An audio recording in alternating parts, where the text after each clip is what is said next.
Prends-tu trop de risques dans tes investissements? Ces derniers temps, on me demande très régulièrement de donner un avis sur certains portefeuilles. Au-delà du choix des actions elles-mêmes que je ne commente jamais, ce qui me frappe, c'est l'absence quasi totale de réelle diversification.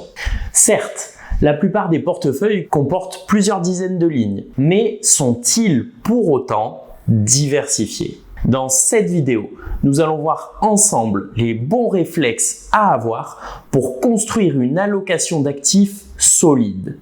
L'objectif est de prendre conscience d'une erreur classique que la plupart des investisseurs font sans même s'en apercevoir et qui coûte extrêmement cher le moment venu. Allez, c'est parti!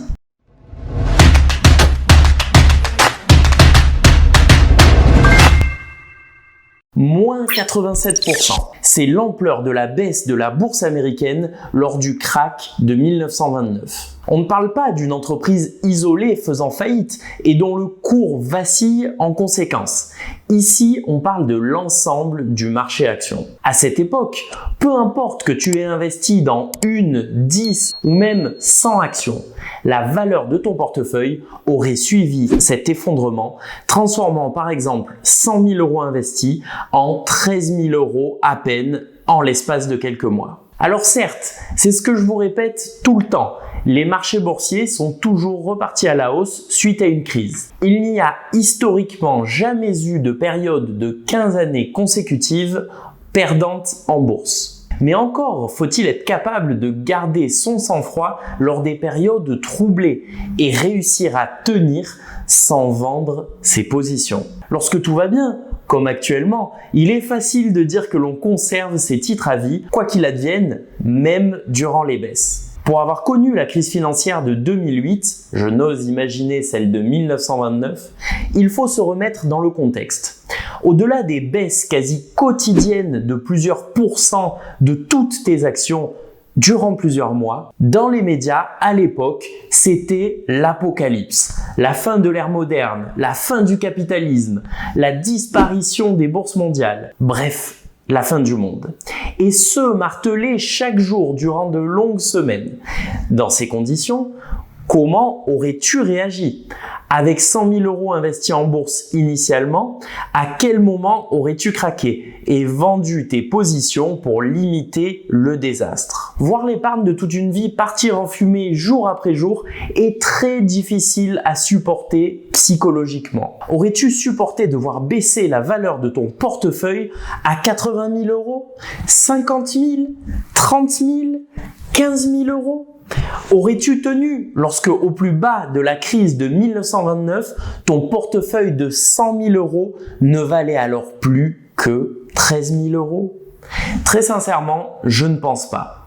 En tout cas, moi, personnellement, je n'aurais pas tenu. Pourtant, on parle là de portefeuilles diversifiés sur des dizaines ou des centaines d'entreprises cotées en bourse. Ce qui nous amène à la notion de diversification réelle.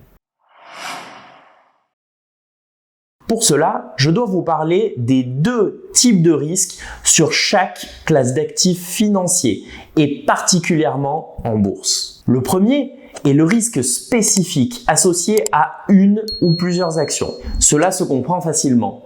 Si tu détiens une seule action, disons Tesla, on voit que les variations au cours du temps sont importantes. On quantifie d'ailleurs ces variations au travers d'un indicateur que l'on appelle la volatilité et qui est représenté par l'écart type en mathématiques. Ainsi, si la valeur de Tesla baisse de moitié, comme ce fut le cas entre 2021 et 2022, et que tu ne possèdes que cette action, alors ton portefeuille baissera d'autant. Si l'on compare cela à une personne qui détient 500 actions par exemple, via un ETF S&P 500, la courbe jaune, au lieu d'une seule, Tesla en bleu, on voit que les variations de l'ensemble sont beaucoup moins violentes. La volatilité est réduite car le risque spécifique l'est également. Il s'agit du risque, matérialisé ici, que Tesla perde 50% par exemple. Une question se pose alors. Combien de lignes sont nécessaires à ton portefeuille pour réduire ce risque spécifique au minimum? Elton et Gruber, deux économistes, ont étudié la question dans leur article Risk Reduction and Portfolio Size. Vous avez sur le graphe la volatilité d'un portefeuille en fonction du nombre de titres boursiers qui le composent. On voit que détenir moins de 15 titres en portefeuille expose celui-ci au risque spécifique de chaque action. Au-delà de 15 actions, rajouter des lignes supplémentaires ne permet plus vraiment de réduire la volatilité. Car on a beau détenir 500 titres, comme c'est le cas en achetant un ETF S&P 500, cela ne nous protège pas d'un krach généralisé de marché. C'est ce que l'on appelle le risque global en bourse, que l'on ne peut pas réduire par la diversification, même avec un portefeuille extrêmement large. Tu y es donc exposé, même si tu investis en bourse via des ETF très larges. Par ailleurs, il ne faut pas confondre diversification et concentration de portefeuille, qui sont deux notions complètement différentes. Il est d'ailleurs tout à fait possible d'être diversifié sur un portefeuille relativement concentré. En effet, si tu investis uniquement sur 3 constituants, une ligne action, une ligne obligation et une ligne matière première par exemple, bien que très concentré, car 3 lignes seulement, ce portefeuille est probablement plus diversifié qu'un autre, qui serait composé de 500 actions américaines différentes par exemple. Comment est-ce possible? Pour cela, il faut passer à une deuxième notion, celle de la décorrélation. Ainsi, il ne suffit pas d'investir sur une quinzaine d'actions pour être totalement diversifié. Ce faisant, vous réduisez certes le risque spécifique, mais souvenez-vous, il ne s'agit que d'une composante du risque global. Pour aller encore plus loin et réduire le risque d'un portefeuille dans sa globalité, la seule et unique solution est la diversification au sein de différentes classes d'actifs. Qu'est-ce que cela signifie? À un moment donné, investir dans de nouvelles actions ne permet plus de réduire le risque car ces dernières sont relativement corrélées entre elles. Réduire le risque et donc la volatilité globale d'un portefeuille va donc nécessairement passer par un investissement autre que celui des actions. Et c'est ce qui est représenté à l'écran. Si l'on achète uniquement l'actif bleu, des actions par exemple, on voit que la valeur passe de 200 000 € à 130 000 € régulièrement. Une forte baisse qui n'est pas souhaitable, même si sur le long terme, l'actif bleu monte en continu.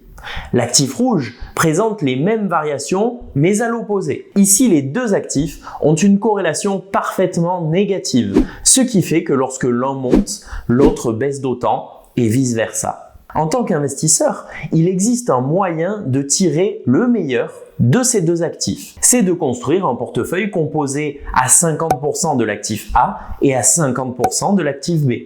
Les gains de l'un vont compenser les pertes de l'autre à court terme, à certains moments, et vice-versa. Le portefeuille global présente peu de volatilité, la courbe verte, à partir de deux actifs ayant chacun une forte volatilité, tout en bénéficiant de leur performance sur le long terme. Illustrons cela par une application très concrète.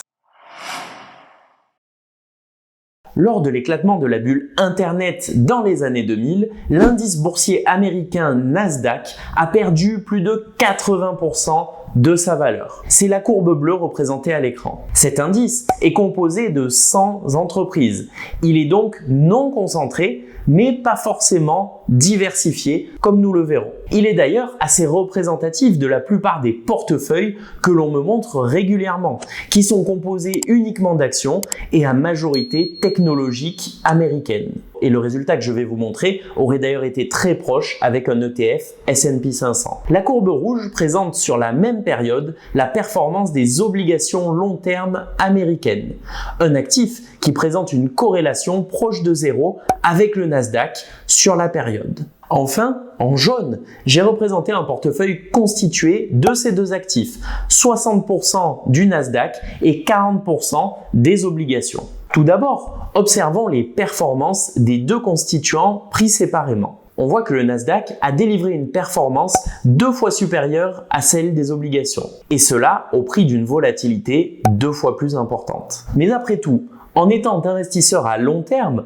on serait tenté d'accepter cette volatilité supplémentaire pour obtenir la meilleure performance possible sur le long terme. Mais pour que cela fonctionne, il faut être capable d'accepter une perte maximale de plus de 81% ayant eu lieu sur la période. Ce qui nous ramène à l'introduction de cette vidéo. Aucun investisseur ne peut rebondir psychologiquement après une perte de 80% de son capital. Et ce risque, je pense que beaucoup d'entre nous le sous-estiment. Maintenant, intéressons-nous au portefeuille jaune, composé d'actions et d'obligations. Et là, tu réalises que tu passes vraiment à côté de quelque chose si tu penses ton portefeuille diversifié alors qu'il ne l'est pas réellement. La combinaison des deux actifs fait aussi bien, voire légèrement mieux que le portefeuille Nasdaq seul, et sa volatilité est proche de celle des obligations. En d'autres termes,